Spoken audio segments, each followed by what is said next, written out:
Don't you lose sight of what you want. Greetings, fellow captains, and welcome back to another episode of World of Warships with the Hivehound. And today we are going back to Tier 5, because I know that's where a lot of people, it's where a lot of the ships really change in the lines. Tier 4 and Tier 5, they seem to really switch up and you really start getting into the meat of what the lines are all about.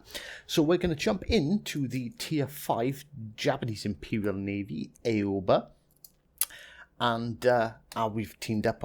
I've had to mute the game because obviously all you can hear is team chat, and it sort of doesn't really give me the opportunity to explain what's going on properly. So we're silencing the game, and we're just going to have me commentary, my word salad, over the video itself. So we start off, and my teammates, we decide, obviously there is a destroyer. Our destroyers spawn the opposite side of the map, so we're making the assumption that chances are the destroyer's the other end, but we've loaded HE ready anyway, and we are going to go and try and take C from the enemy as soon as possible. So one of my teammates has already popped his aeroplane, so I spot a craft, so we can, well, there's no point in firing ours up because it'd be a waste. What's three aircraft going to spot that one isn't? Nothing really, unless you get the timing absolutely perfect, so you've got a constant circle. But yeah, getting that right, knowing exactly which way your plane's going to launch, it's probably not worth it. So we're going to do the right cruiser thing and use the islands as cover so that Queen Elizabeth doesn't get a direct line of sight on us. Me and Jinner here in the other cruiser, I think he's actually in the Fear Attacker, the Tier 4, are going to focus hitting this Queen Elizabeth with high explosive and try and get some fires going. Now, an important thing I think to note with using HE, particularly against battleships. Battleships have heals, so any damage you do with HE, I think it's something like 80 or 90% of the fire damage can be repaired. So you've got to be pretty confident that you can keep a constant barrage of fire up. We've got the Mighty Badger in the battleship. I think he's in the Queen Elizabeth as well, firing AP. So we've got that constant damage coming in. So you've got the AP and the HE. We should be able to, even if the Queen Elizabeth does repair, which I'm guessing probably at this point they already have used their first repair kit, judging by how much health they've lost. Keeping up that constant damage prevents them from really taking advantage of that repair. They're trying to duck behind the island and get some cover from us at the moment. There is a Pensacola, I believe.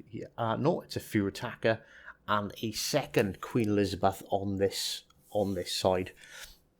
The second Queen Elizabeth is sitting back, not being much help to its fellow Queen Elizabeth because she's getting absolutely bombarded. I've done over 30,000 damage to her, so judging by how much health and the fact that my two teammates have been firing at her as well, there's definitely been some repair kit usage. We have a quick look. Can we get a fire going? We can't shoot at the other Queen Elizabeth, so why not? We may as well use this opportunity to keep our guns firing and cause some more damage. We do a little bit of damage. We don't get any fire started, unfortunately. And she's just sitting there doing absolutely nothing. I believe this is, and she fires up her engines. So I understand battleships, yeah, you know, your guns are long range, so you kind of want to hold back a bit. You don't want to be rushing straight into the cap. You don't. But when you hang back like that, you're not any help to your team. You're not going to cause any damage because you can't see anything. You're just bit useless, as the Mighty Badger picks up his first kill, taking out that fear attacker. And the Queen Elizabeth has decided it's had enough of hiding behind this island and is coming out. And the fear attacker launched its torps. Unfortunately, our teammate Jinna in the other fear attacker spots them a bit late, throws himself into forward, not reverse, and sails straight into it, into one of the fear attacker's torps. And there we go. The Mighty Badger then picks up kill number 2 on the Queen Elizabeth. Now, I notice this Queen Elizabeth is turning in tight, so I kindly ask Badger, do me a favour, sail backwards, make yourself a target, and keep him focused on you, because what I'm going to do is I'm going to use these islands, I'm going to sneak up, and I'm going to torp him, because obviously the Aoba's fitted with 4 torpedo launchers either side of the ship. The Mighty Badger agrees, and as you can see, he's backing up, he's making himself a reasonable target, he's keeping himself angled, which is obviously the wise thing to do. And I pump it full steam ahead. I'm covered by this island. Okay, I am spotted by his aircraft. I'm unspotted again. You can see his guns. His guns are pointing at Badger. He is not paying any attention to me whatsoever. And at this point, his guns would take far too long to rotate to get shots off at me. So we're pretty safe in the knowledge that we are going to line him up for a real nice torpedo hit. And torpedoes away. Whilst we're here, we may as well fire a salvo, but in all fairness, it's not actually going to matter. Boom, boom, boom. 4 torpedo hits, flooding, devastating strike. Kill number 1, taking us up to 112,000 damage between those 2 Queen Elizabeths, because we didn't actually fire on the fear attacker. So just sort of more evidence that that original Queen Elizabeth did use her repair kit, at least 1 repair kit, because my teammate's done some damage as well. Mighty Badger was on about 30,000 damage at this point, and Jinna died only doing 14,000. So we slow down to pick up the cap on sea. Now, we notice the last spotted location of their destroyer was in B cap. So, although I was debating going straight down the centre channel, I thought, actually, probably best not, because that's going to put us in a tight corridor, potentially with a destroyer. So, for the ability to dodge torps, you don't really want to be in a tight corridor like that. I advise Badger the same thing. Don't go down there. We'll go along the outside, and at least then we've got open water. So if that destroyer is still around, we can get our torpedo beats on and dance around and hopefully not get blatted by torpedoes. So as we start sailing around the outside, I'm paying attention to the map. It's a 4v4 situation at the moment. Sorry, 5v5 situation at the moment. And they are all over A. So we're trying to stay relatively close. There's a bit of a points difference. So my plan at this point is to cap B whilst the enemy is distracted fighting our 3 ships that remain up the top there, and that's when our little destroyer friend pops up, and he's in very, very close proximity. We stuff our shots, but why not? Cheeky torpedo salvo, might as well get them off, and we do actually hit the fear attacker. The Fubuki with a set of our torpedoes. He comes around the corner. We fire off our rear turret, because that's all we have available at the moment. Fire up a hydroacoustic search for any torpedoes he shoots.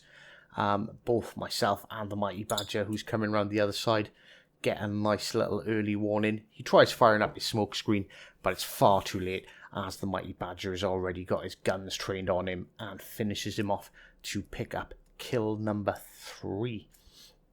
I believe the Mighty Badger finishes with 3 kills and about 45,000 damage. But this is where the thing is, people talk about kill stealing a lot. Yes, I've done the damage.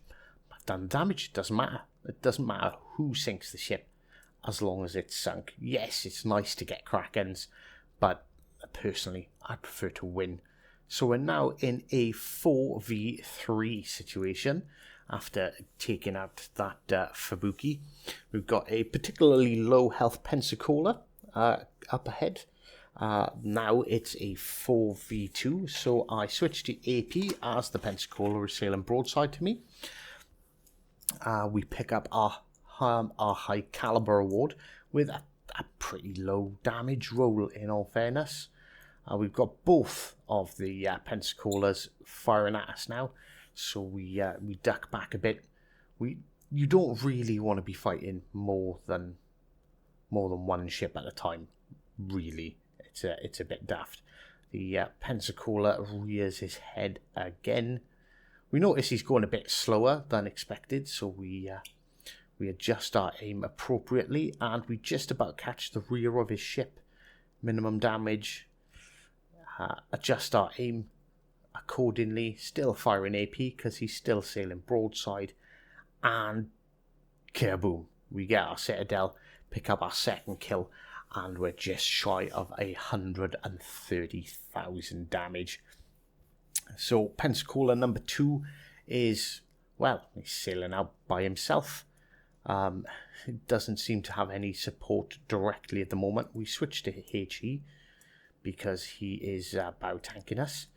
As soon as we switch to HE, obviously he turns broadside, so we flip back to AP because we've got a particularly short reload time, and this is where the tier 4 Marblehead decides he's going to enter the match. So first thing we do is fire up our engines, start maneuvering, because the Marblehead, so the American cruisers up to tier 4, up to the Marblehead, have torpedoes. So we're expecting a torpedo salvo to be heading our way. Our hydroacoustic search is on cooldown, so we can't fire that up. We've just got to judge it off the fact that he came broadside, and there we go. There's his torpedoes. So we were wise to think that, as we score another Citadel hit, and the Mighty Badger picks up kill number 3. Now we train our focus back to the Pensacola. Obviously our gun turret again is broken, so we've only got one gun firing. And why I didn't notice this sooner and why I wasn't paying any attention, the New Mexico, we turned because we are a heavy cruiser, so we have got better armor than most cruisers. We turned to angle a bit more, but to be honest with you, I made a mistake. I didn't angle enough. We're in a rush to try and finish off this Pensacola, and we score a little bit of damage, but he flees with probably about 8,000 hit points left, and that is us unfortunately sunk and sent to the bottom of Davy Jones's locker with 149,746 damage, a devastating strike, and a high caliber. So the Mighty Badger does the right thing. He takes himself out of the fight with the Pensacola by backing up to focus on the New Mexico. And it was at this point we realised that, unfortunately, this game is going to end in a defeat purely on the points basis. There's simply not enough time for Badger to finish off the New Mexico and the Pensacola. He'd already thrown it in reverse, and once battleship's in reverse, it's in reverse, and there we go. The battle is over. So basically, this game, I think, highlights the importance of teamwork. It really does allow you to make moves like we did on that second Queen Elizabeth, and take her out with those 4 torpedoes and that devastating strike. So as you can see, we got just over 2,000 base XP on a loss. If that was a win, we would have been taking home 8,000 experience on our Aoba. So yeah, so play your ships right. I made the mistake of not angling enough against that New Mexico. Would that have made a difference? Would we have been able to win that game? Possibly. But unfortunately, we'll never know. So I hope you all enjoyed that. Thank you very much for tuning in again. And until next time, take care.